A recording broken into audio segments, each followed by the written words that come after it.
11 kemungkinan mengapa DNA Bani Hashim ada yang berhaplogrup bukan J1. Setelah ilmu pengetahuan mengungkap secara ilmiah bahwa keluarga Bani Hashim, termasuk keturunan Nabi Muhammad SAW dari Sayyidina Ali dan Siti Fatimah, berhaplogrup J1, maka kemudian timbul pertanyaan, mengapa ada sebagian kecil yang masyhur sebagai Bani Hashim tetapi haplogrupnya bukan J1. Setidaknya ada 11 kemungkinan mengapa terjadi yang demikian itu. Pertama, sumpah setia antar suku, tahaluf. Tahaluf secara bahasa berarti sumpah setia, atau persekutuan. Dalam konteks sejarah suku-suku, khususnya di tanah Arab, tahaluf adalah kesepakatan formal antara dua kabilah atau lebih, untuk saling melindungi, membantu dalam perang, dan bekerja sama dalam urusan sosial politik. Tahaluf memberikan perlindungan bagi suku kecil, agar tidak diganggu oleh suku besar. Tahaluf bukan sekadar janji lisan, melainkan sumpah setia, yang biasanya dilakukan di depan Ka'bah, atau tempat yang dianggap sakral. Terkadang tahaluf juga disempurnakan dengan mencelupkan tangan ke dalam parfum, seperti dalam Hilf al-Muthayyibin, sumpah setia orang-orang dengan minyak wangi, atau menyembelih hewan dan menyentuh darahnya sebagai simbol bahwa darah kami adalah darah kalian.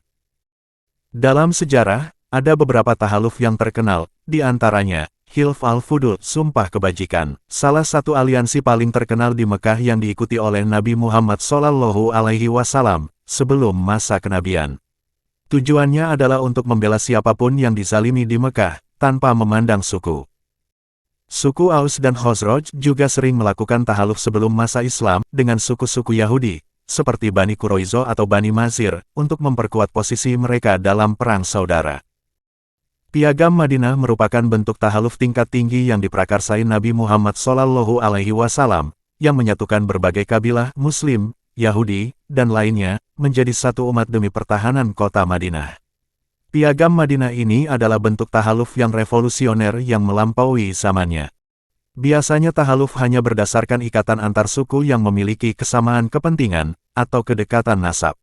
Sementara tahaluf dalam Piagam Madinah, menyatukan kelompok yang berbeda agama dan suku menjadi satu kesatuan politik yang disebut ummah. Di sini, ummah bertindak sebagai satu aliansi besar yang melampaui batas-batas kabilah. Tahaluf di kemudian hari, terkadang melahirkan ikatan nasab buatan. Suku yang bersekutu mulai dianggap sebagai satu kesatuan besar, seolah-olah mereka memiliki ikatan nasab yang sama. Aliansi yang bersifat relatif, lama-kelamaan menjadi asimilasi suku yang kuat. Suku kecil terserap ke dalam suku yang besar dan mengadopsi namanya. Seiring waktu, nama aslinya menghilang. Oleh karena itu, mungkin saja suatu suku Arab atau non-Arab dari haplogrup lain seperti O, J2, E, R, Q, bersekutu dengan suku Bani Hashim dan bergabung dengannya, sehingga yang bukan Bani Hashim kemudian disebut sebagai Hashimi. Kedua, keturunan jalur ibu dari Bani Hashim. Sudah umum diketahui, bahwa para jumhur ulama berpendapat bahwa hak atas humus, harta rampasan perang bagian untuk Bani Hashim terbatas pada keturunan garis ayah. Namun, ada ulama yang mempunyai pendapat yang berbeda, jalur ibu pun bisa mendapatkan humus. Di beberapa wilayah kekuasaan masa lalu, ada yang memberikan humus juga kepada keturunan jalur ibu. Hal ini, mungkin, menyebabkan, untuk waktu selanjutnya, di antara generasi keturunan jalur ibu secara keliru dianggap sebagai keturunan Hashim melalui garis ayah. Maka muncullah hari ini Bani Hashim yang termasuk dalam haplogrup O, J2, E, R, dan Q, yang dikenal sebagai keturunan Bani Hashim. Dengan demikian, masyarakat tidak seharusnya buru-buru melabeli keluarga-keluarga ini sebagai bukan keturunan Bani Hashim, karena bisa jadi mereka merupakan Bani Hashim dari jalur ibu. Ketiga, adopsi anak, Tabani. Jika ada keluarga Bani Hashim yang hari ini tidak berhaplogrup J1, kemungkinan lainnya adalah, ia atau salah seorang leluhurnya, merupakan anak hasil adopsi dari seorang laki-laki Bani Hashim. Akhirnya, ia dikenal sebagai keturunan Bani Hashim. Keempat, Taqiyah, penyembunyian identitas. Di masa pengejaran politik, seperti pada masa Umayyah atau Abbasiyah, banyak keturunan Bani Hashim menyembunyikan identitas mereka, dan sebaliknya, ada orang yang menggunakan identitas tersebut untuk mendapatkan status sosial atau keamanan. Akhirnya orang yang beridentitas baru ini populer sebagai Bani Hashim. Kelima, mantan budak, wala. Seorang budak yang dibebaskan oleh tuannya tidak lantas menjadi orang asing. Dalam hukum Islam dan tradisi Arab, mereka menjadi maula klien dari kabilah tersebut. Lalu mantan budak itu akan menyematkan nama kabilah tuannya di belakang namanya. Contohnya, jika seseorang dibebaskan oleh anggota Bani Hashim, ia akan dikenal sebagai si Fulan al-Hashimi al-Wala. Setelah beberapa generasi, sebutan al-Wala seringkali hilang dalam catatan lisan atau tertulis, sehingga keturunan mereka hanya dikenal sebagai bagian dari kabilah tersebut. Secara sosial mereka dianggap Bani Hashim, namun secara biologis DNA kromosom Y mereka membawa genetik asli leluhur mereka. Keenam, mempunyai guru Bani Hashim, Masyihoh. Urit-urit dari seorang tokoh besar Bani Hashim terkadang mengambil nama gurunya sebagai bentuk penghormatan, yang setelah beberapa generasi kemudian oleh pengikutnya dianggap sebagai garis keturunan biologis. Ketujuh, persaingan antar golongan, al-munafasah bainal firaq. Suatu kelompok, apalagi kelompok keagamaan, akan mempunyai prestise tersendiri jika pemimpinnya memiliki jalur keturunan langsung kepada Nabi Muhammad SAW. Akhirnya pengikutnya ini dengan sengaja menyambungkan silsilah pemimpinnya kepada Nabi Muhammad SAW. Kedelapan, kesalahan identitas, khotok al-huwiyah.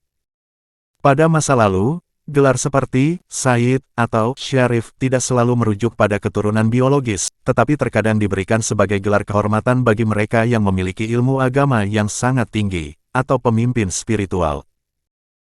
Di beberapa komunitas di Asia Tengah atau anak benua India, seorang guru besar agama sering disebut dengan gelar-gelar yang identik dengan Bani Hashim. Setelah beberapa generasi, keturunan mereka menganggap gelar tersebut sebagai bukti nasab biologis, padahal leluhur aslinya berasal dari etnis lokal. Kesembilan, kesalahan reportase sejarawan, khotok al-kitabah. Selama 1400 tahun, catatan silsilah berpindah tangan, disalin ulang, dan dibawa melintasi benua. Banyak nama dalam bahasa Arab yang serupa, seperti Hasan, Husain, Ali. Kesalahan sejarawan dalam mencatat satu nama saja pada 500 tahun yang lalu, dapat menghubungkan sebuah keluarga dengan silsilah yang salah sama sekali. Kesepuluh, klaim sepihak, al-iltisak. Bila ada suatu klan yang hari ini syuhro istifatloh sebagai Bani Hashim, namun haplogrupnya bukan J1, kemungkinan lainnya adalah karena ada salah seorang leluhurnya di masa lalu mengklaim sepihak sebagai Bani Hashim. Lalu seiring berjalannya waktu, keturunannya selanjutnya dianggap sebagai Bani Hashim. Secara historis, menjadi anggota Bani Hashim memberikan status sosial yang sangat tinggi dan hak-hak tertentu, seperti penghormatan sosial, bahkan pembebasan pajak dari negara. Hal ini memicu adanya individu atau kelompok yang melakukan intisab mengaitkan diri secara sengaja ke dalam silsilah Bani Hashim untuk meningkatkan derajat sosial atau motif politik. Para ahli nasab di masa lalu sudah memperingatkan adanya fenomena dahil orang luar yang menyusup ke dalam nasab. Karena dulu belum ada tes DNA, mereka hanya mengandalkan catatan kertas yang bisa saja dipalsukan atau diubah di masa kekacauan perang. Ke-11, non-paternity event, khianatul firosi, tidak setia. Secara ilmiah, jika ada suatu kabilah berada dalam suatu haplogrup tertentu lalu ada cabang kabilah itu yang berhaplogrup lain, maka ini bisa disebabkan oleh kemungkinan adanya kesetiaan dalam pernikahan yang menyebabkan perbedaan antara jalur nasab kertas dengan jalur genetik. Kita harus berlindung kepada Allah Ta'ala untuk sampai mengarah kepada faktor ke-11 ini untuk keluarga Bani Hashim apalagi keluarga suci Rasulullah Shallallahu Alaihi Wasallam. Kemungkinan-kemungkinan lain yang telah disebutkan di atas adalah yang harus kita yakini. Maka agar kita mendapatkan keselamatan dari mengarah kepada faktor ke-11 ini, kita harus meyakini bahwa, jika ada suatu kabilah yang mengaku sebagai keturunan Nabi Muhammad SAW, namun haplogrupnya bukan J1, bahwa mereka bukan keturunan jalur laki-laki Nabi Muhammad SAW. Untuk selanjutnya baru dilakukan penelitian lanjutan, apakah mereka ada keterkaitan nasab dengan Rasulullah, baik dari jalur ibu, maupun dari faktor lainnya. Penulis, Imaduddin Usman Al-Bantani.